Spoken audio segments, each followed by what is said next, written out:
check him out. Baston Shallow Pit, Embryo's newest day ticket lake, hasn't disappointed, and the Chods, well, they've been a winner too.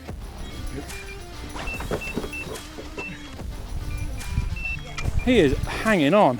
Here he comes. Oh, he's all right. He's all right. I'm in.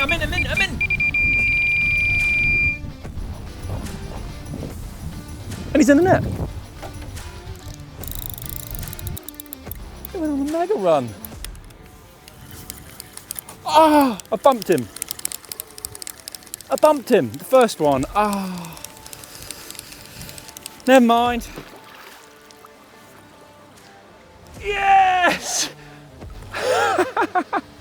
God, I thought I was going to lose him.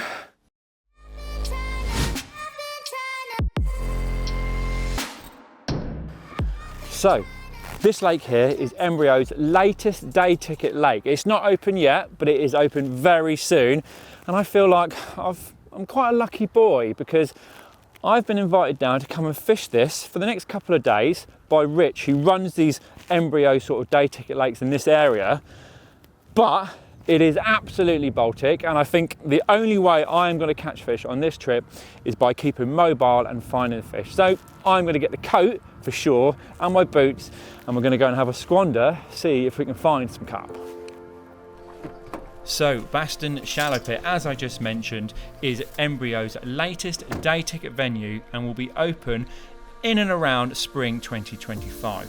Now for the stocks, I think there are about 250 carp, ranging from about 15 to mid-20s, maybe 30 if we're lucky. Now Baston Shallow Pit, as the name suggests, is quite shallow and is around 14 acres in size. Now 10 anglers max are allowed to fish this venue. There are 5 double swims with a few single swims thrown in for the mix. So let's keep walking, let's see if we can find any carp and start angling. Well, it's noticeably warm around this side of the lake already. Over there on the end of this northeasterly wind that we've suddenly just sort of got, it is very cold. But here, it's already nice and warm. So this side of the lake is where I'm going to concentrate looking, and then hopefully we can see a fish show, because I don't think we're going to do that well unless we find them, because I'm on my own. I've got other anglers pushing them about, and if I can't find them, if I can't get on them, I ain't catching them.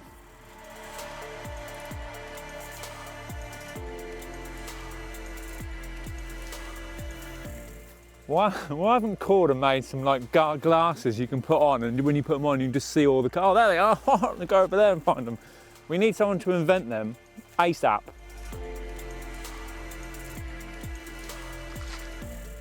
So we have done one full lap, and to be fair, if I was a carp, I would be here. I would not be on the end of that dirty old wind. It's Baltic over there. So I am going to concentrate right here. I'm going to sit here for the however long it takes really until I see a carp, because I'm pretty sure down this bank, maybe into that corner, is where they are. So I'm going to stay here. There's one. That's it. Just there. Happy days. That's good enough for me. I knew it. Well, I was just getting the bank sticks ready and realised that it's actually a big staging, so they're as much use as a chocolate teapot. So I've got my stage stands with me. I'm going to get them out, and I'm just quickly get some rods flinged out on said showing fish. I have actually seen another one while we've messed around with this barrow, but stage stands, good job I brought them with me. Yeah, I'm going to use a tactic or a method which I haven't used for a long time, and that is chods. Chods are for gods. Some people say they're for nods, but trust me, they are a rig that you can cast pretty much anywhere and suits spring fishing down to the ground.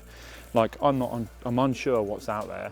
I've never even cast a lead into the lake, so I'm just going to fish a rig that will settle over anything and hopefully get me a bite or two, fairly sharpish.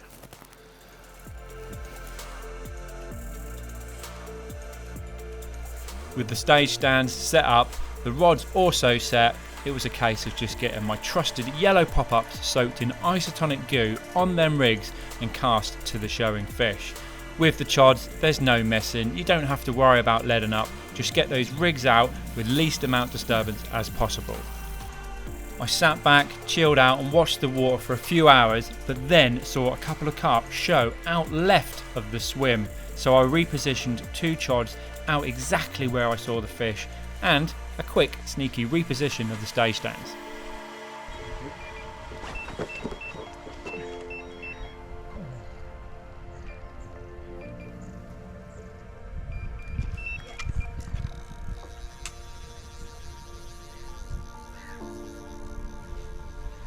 I didn't know if that was a line to start with or not. It literally went bang and then dropped back down to where it normally was and then ripped. So yeah, first fish. And on the rod that I've literally just cast out at a show I've seen. So I don't think you can beat a high vis yellow cast to a shower. It's still actually winter at the moment, but by the time this video comes out, it will be spring. But that sort of spring tactic is the one. It's dynamite. He's not big, but he's the first one.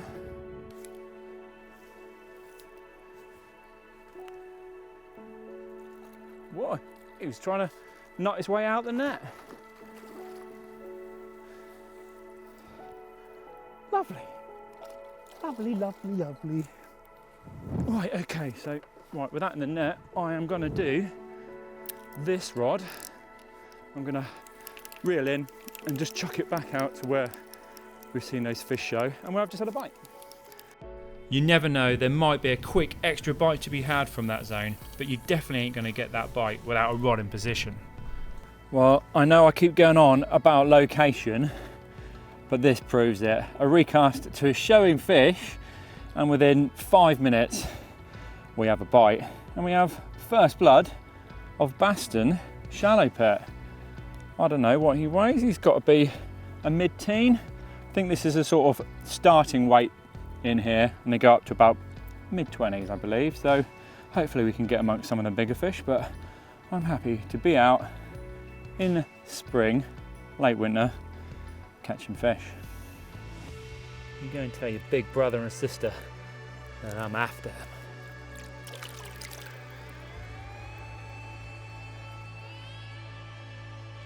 Fresh rig sorted and back out on the same area. This time though, I decided to apply a small scattering of sticky krill active as I knew they were feeding fish in the zone.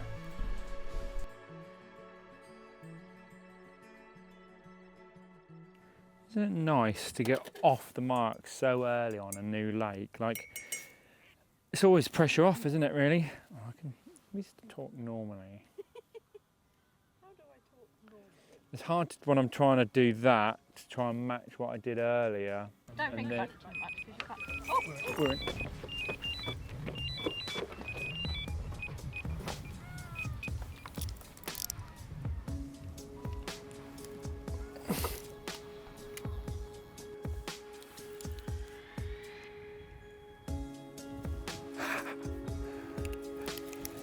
Didn't you do a social video the other day, Amanda?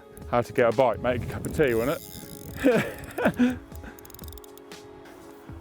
The little yellow perils doing the job. Isn't it so good to get a bite straight away and then another one, especially when you're filming. Oh, it's so good, isn't it? I love it. I love it.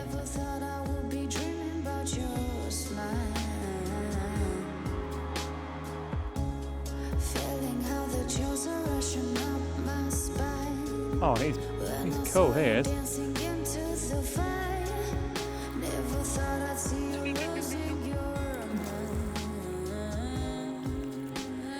Come on. In she goes. Lovely. Well, I didn't get a great drop on that middle rod, so I'm going to reel this in and I'm going to chuck it back on the rod that's just done me 2 bites. It's that easy and that simple when you've got chods like that. They don't tangle, they fish over everything, and they just work. So this one's going back. Lovely, lovely jubbly. A little bit far, bring it back. Done.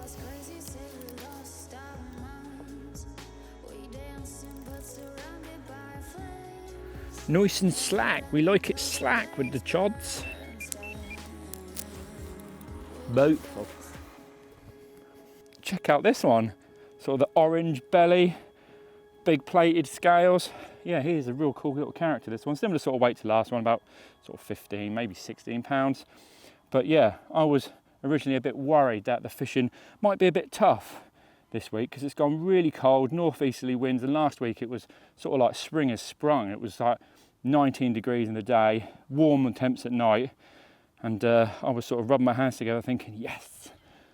But it hasn't really affected the fishing. Second bite, it's about 2 o'clock in the afternoon. We've been fishing, I don't know, sort of 3 or 4 hours, and we've already got 2 in the bag, so yeah, I'm well chuffed. Look at him. See ya, mate. I know I always bang that drum about location. You've got to be on fish to catch them.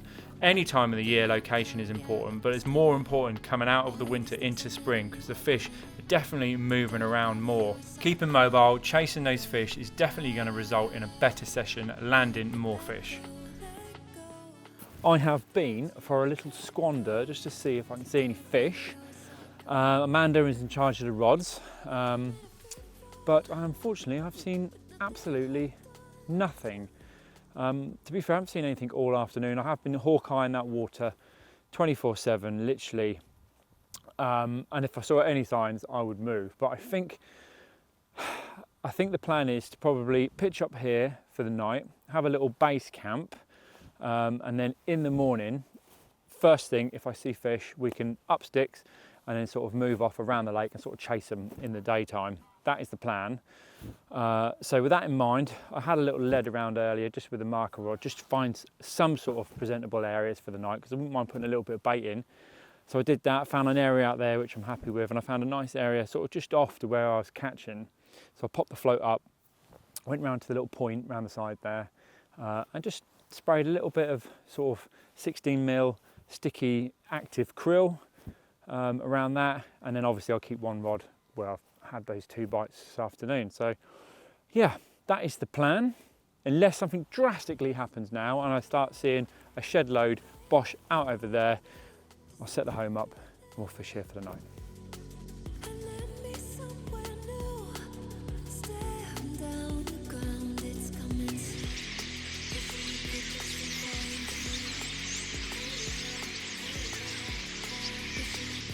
Going into the night, I refreshed all 3 rods. There is no need to change my approach. Those chods are working so well. Hopefully, some fish will slip up in the hours of darkness and we can show you another one of these cool Baston carp.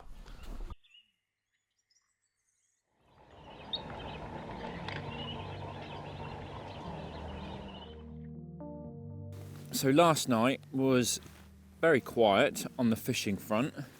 As expected, really, to be fair. Didn't really see any sort of activity of fish going into late evening. So yeah, it was kind of a expected blank of last night, really. But today is a new day, and I've been up already. I've left Amanda in charge with the rods, and I've been for a little walk down in the only place I feel like they could be, and that is down in that far corner over there, because it's the only other place that is off this horrible wind. And talking of this wind, I went for a bit of a stroll at 4 a.m. in the morning. As crazy as that sounds, I did a lap of the lake. Again, left Amanda in charge of the rods. Don't worry, everybody. Yeah, and it was the worst decision of my life because it was absolutely Baltic over there. It was so cold. I didn't hear anything, by the way, but it was worth the effort. But like I say, location is key, and I think what I'm going to do is I'm going to have a cup of tea and then I'm going to reel in, and Amanda's not going to like this, but we're going to go for another walk. We're going to go and see if we can find some fish, because if we don't find any fish, we're not going to catch. I can guarantee that. So that is exactly the plan, and hopefully we can find some fish like we did yesterday and we can catch them. So yeah, but first, a nice cup of tea. It points me back to you. Don't you say we got too crazy? A little mischief makes fun. With the rod skipped in, let's go and have a look. Was it true? Those good Let's go and find some fish. are worth looking back. There's one thing on my Well, you wouldn't believe it. I've just walked into the swim and I've seen a fish roll straight away. I stood here for ages this morning, didn't even see a roach fart, let alone a carp, and I've literally seen one straight away. So I'm literally going to go and get my gear. As I moved round, I did see another fish show in exactly the same area, so that has confirmed that there's definitely fish around in this bay. 2 more of those banging yellow pop-ups cast towards the fish, and I was fishing on those 2 rods. The left-hand rod I just flicked out into open water, so I didn't crowd that bay with too many lines. Oh, it's a liner, if anything, it's definitely a liner. That liner tells me the fish were definitely closer than I was fishing, so a recast a little bit shorter was on the cards, this time with a light scattering of bait and a brown krill pop-up to match those freebies.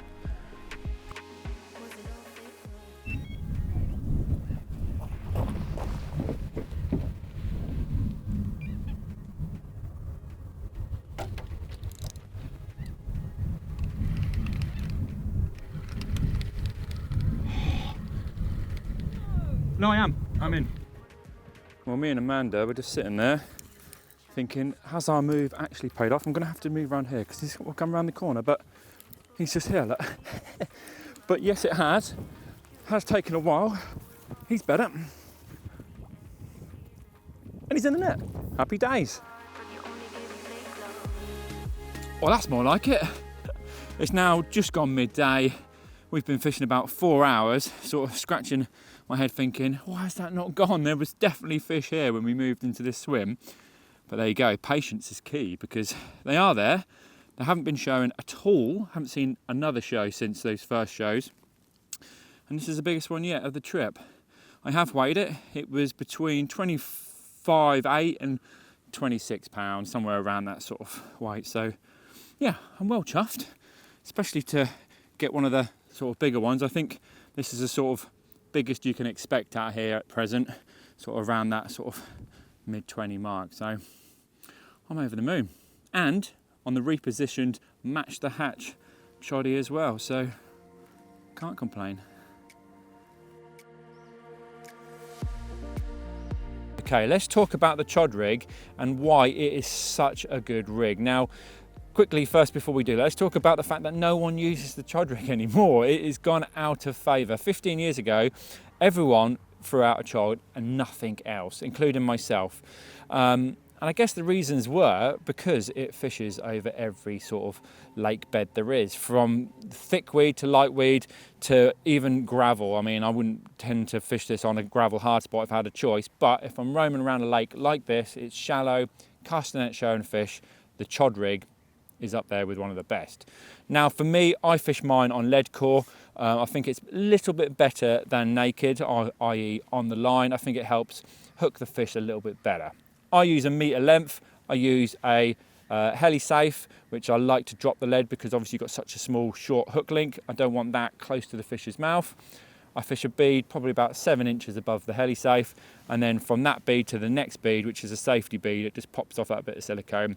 That's about 12 inches above that. Now you can adjust these beads to the depth of the weed you're fishing, but for me, with sort of weed up to about a foot depth, that seems to be the one.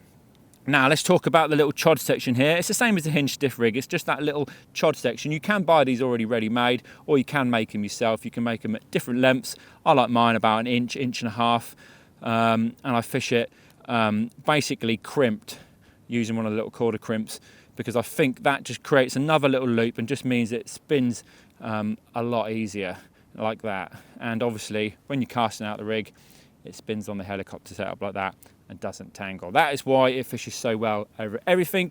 It's a rig that you can cast everywhere, and that is why it's worked so well for me. Now, let's quickly talk about the hook baits.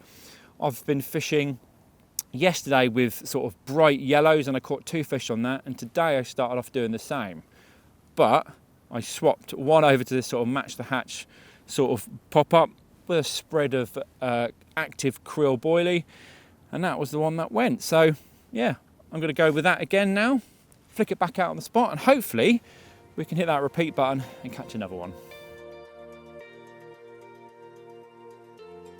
With a quiet spell, Amanda then headed off to the van to grab the drone so she can get some more aerial shots. But typically, I had a bite when she was round there. Not to worry, I managed to hit record on the camera and capture the fight.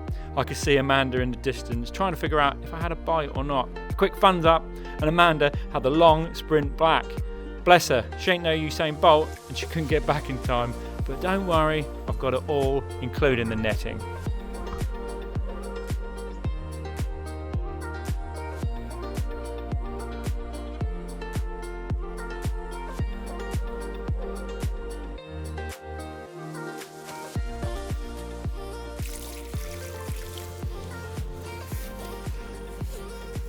There we go, another big fat mirror.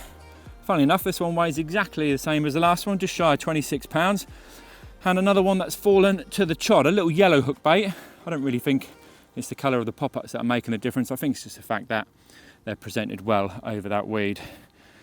I think behind me, I can see some nasty old rain clouds coming, so I'm going to slip this one back, get that rod back out on the spot, and I've got to come up with a bit of a game plan on where to fish for tonight. Do I stay here? Do I go and get the bivvy? Or do I look elsewhere? I don't mind. I've had 4 fish now and a couple of mid-20s. You got me exclusive. I'm so high up and lucid. You take me to a safe place. We steady on the same pace. Yeah, I'm crazy. You like that? Don't back down. No, you talk back. Keep it spicy. He went on a mega run. Ah, I bumped him. I bumped him. The first one. Ah. Never mind. The lead didn't come off. That's probably why. Never mind. You can't win them all. Well, you don't often lose them on chods, if I'm completely honest. I think normally they're just sort of sitting like a claw proud and they get them in the bottom of the lip. But I suppose they are relatively new fish with soft mouths, and you can't expect to lose the fish here and there. But yeah, still a bit of a gutter, but there you go. That is fishing. All you got to do is just carry on, and hopefully the next one sees the back of the net. But let's just talk about sort of location. Now I think I've got location sorted today, and I'm going to stay here for the night. I don't feel there's any reason to move now. I've had 3 bites from this zone. There's a little bit of a deeper water out there. I don't know if that's going to help through the night. I think that will keep them here. With this wind's not going to change, so I think stick to what we know. We know this is working. We're just going to keep plodding along, and hopefully no more fall off.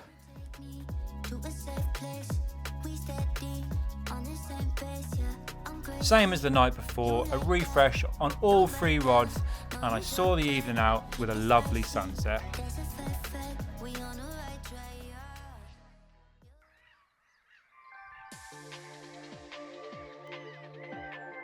Well, I was super confident last night in getting a fish, but it was a very, very quiet night. Let me just get this out, concentrate. Lovely old job. Yeah, it was a very quiet night. Not even a liner, so I'm unsure if the fish sort of leave this area and head out to different zones, or if they're just not feeding because of the absolutely Baltic conditions. But I'll refresh the rods, I'll get them back out, and I'm sure if I was to stay here long enough, I could maybe get another bite or 2. But the question is, how long do I leave it before I go home? Because I am due home today. That is the question.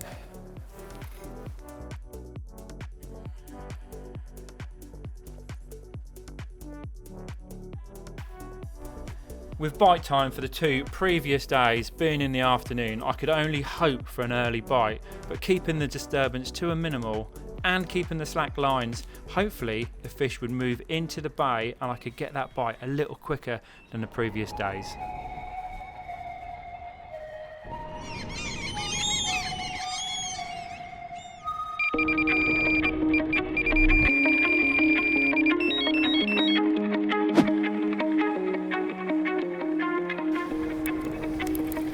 Getting caught in all that weed. Here it comes. Phew. He's putting up a scrap, this one. He is hanging on. Here he comes. Oh, he's alright. He's alright.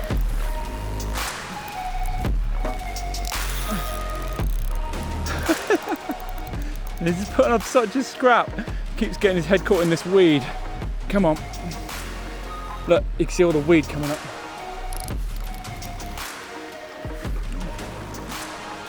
Jesus. He's hanging on the most out of all of the fish I've hooked. Come on, mate.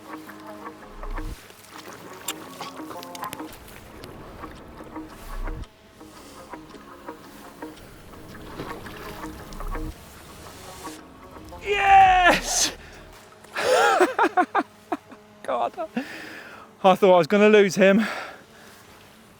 What a mega one. Oh, well happy with that.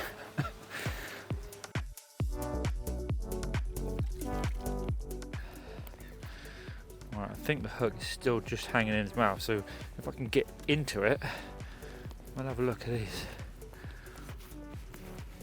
Oh yes, now that hook's gonna fall out because it's a barbless hook, but that's already fallen out. But there you go, that was absolute, like you can see where it was hooked. Nailed. Chods are the one. If you want to get back into your chod fishing, or if you've never used chods, check out some of the links in the description. I'll put some links to all the materials and some ready-made chods so you can go out and get hook holes like that. Mega. All right, these are zeroed. See what it weighs.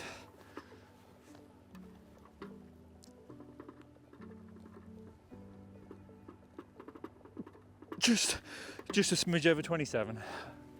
Nice.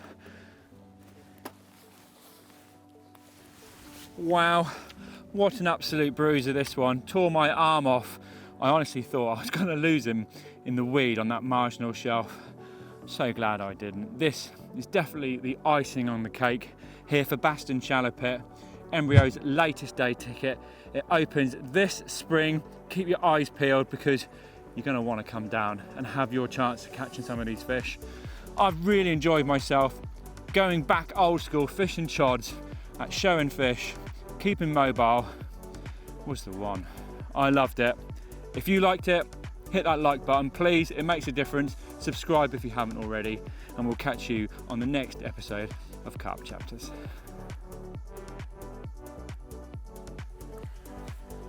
Yes, now.